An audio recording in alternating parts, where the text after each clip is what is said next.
Mi nombre, bueno, eso dejó de importar hace mucho tiempo. Digamos que me conocían como Cody. Desde el primer aliento que robé al aire de este mundo, fui una anomalía, no deseado, un estorbo. Nunca hubo figura paterna, solo el eco de un vacío. Mi madre, si es que se le puede llamar así, era una sombra, una silueta moviéndose en la periferia de un mundo de negrura y suciedad, siempre buscando su próxima dosis, su próximo trapicheo. Yo era un mueble más en pisos decrépitos, olvidado entre polvo y el olor a derrota. Me dejaba solo. Días, semanas. El silencio se convirtió en mi único amigo. La soledad, mi cuna. Aprendí a desaparecer, a ser invisible. Entonces llegó la trabajadora social. No fue un rescate, fue un traslado. De una jaula sucia a otra, más grande y estéril, el orfanato. Por un fugaz instante, una chispa tonta de esperanza. Quizás aquí encontraría mi lugar. Qué ingenuo. Los otros niños olieron mi diferencia como perros salvajes huelen el miedo. Me convertí en el blanco. No eran solo bromas, era una hostilidad fría, constante. Me intimidaban con miradas, con silencios, con empujones furtivos en los pasillos grises. Me acurrucaba en mi silla, un nudo de temor, sin atreverme a emitir sonido. Me confirmé a mí mismo lo que siempre supe. Yo estaba mal, roto, quebrado. Un día, sin previo aviso, me ordenaron empacar. Serás adoptado. La noticia me golpeó como un puño en el estómago. Yo, el chico de 13 años, el raro, el silencioso, el que nadie veía. ¿Quién querría esta cáscara vacía? La sorpresa se transformó en un terror sordo cuando el coche se detuvo frente a ella. Una mansión. No era solo grande, era colosal, sombría.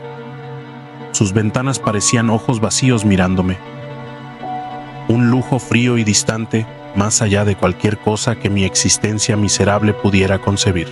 Me instalaron en una habitación tan grande que me sentía aún más pequeño. Los días pasaron, goteando lentamente. Mi nuevo padre era el científico jefe de algún laboratorio que jugaba con lo invisible, lo letal, los virus.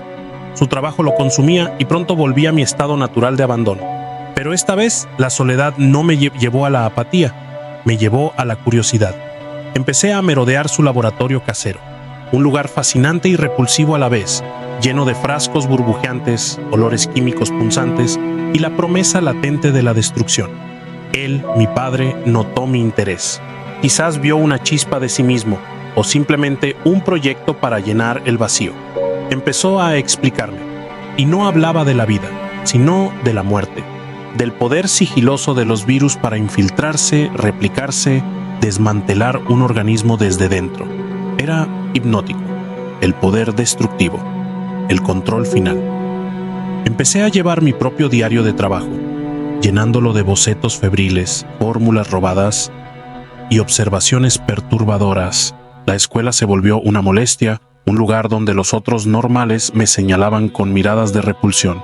Yo no encajaba, nunca lo haría, y empecé a abrazar esa verdad. A los 17, mis conocimientos habían crecido en la oscuridad. La teoría ya no era suficiente, necesitaba la práctica. Empecé con ratas, pequeños seres indefensos. Les inyectaba las cepas más virulentas que podía conseguir del laboratorio de mi padre. Ver el virus trabajar era una revelación. No era rápido, era una agonía silenciosa que se convertía en un horror audible. El sonido.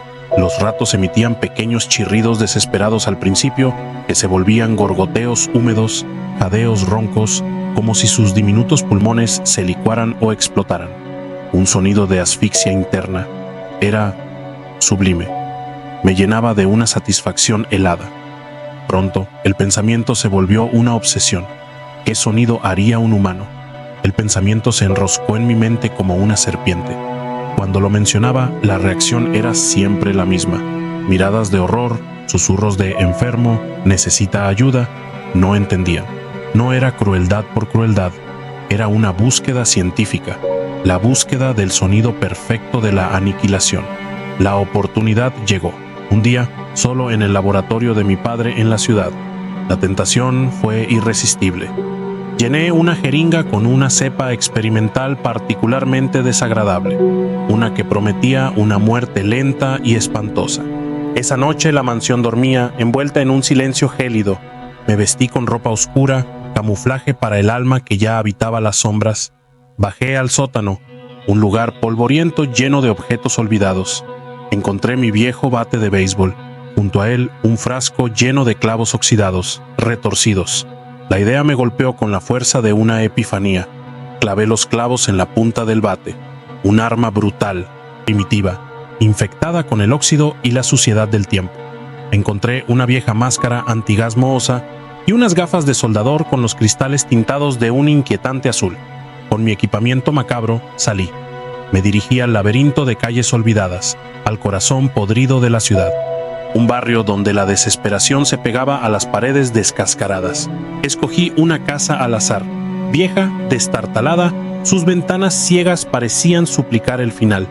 Me deslicé dentro como una plaga, no me detuve.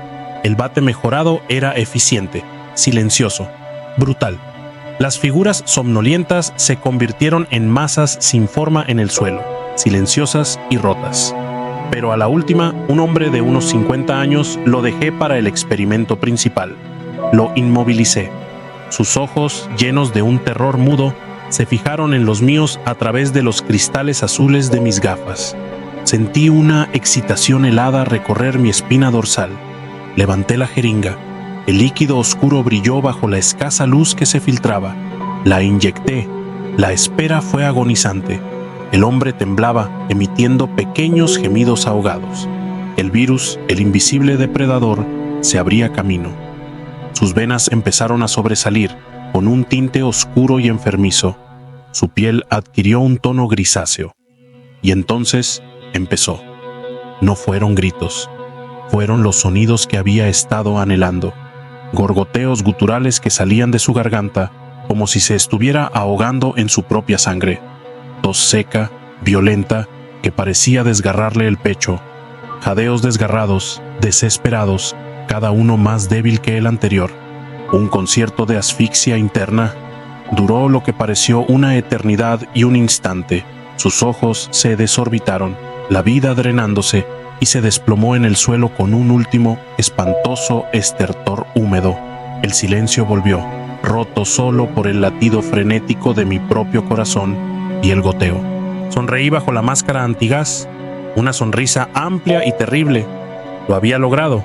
Había escuchado el sonido. Volví a la mansión, flotando en una neblina de éxtasis oscuro. Mi padre estaba despierto, esperándome.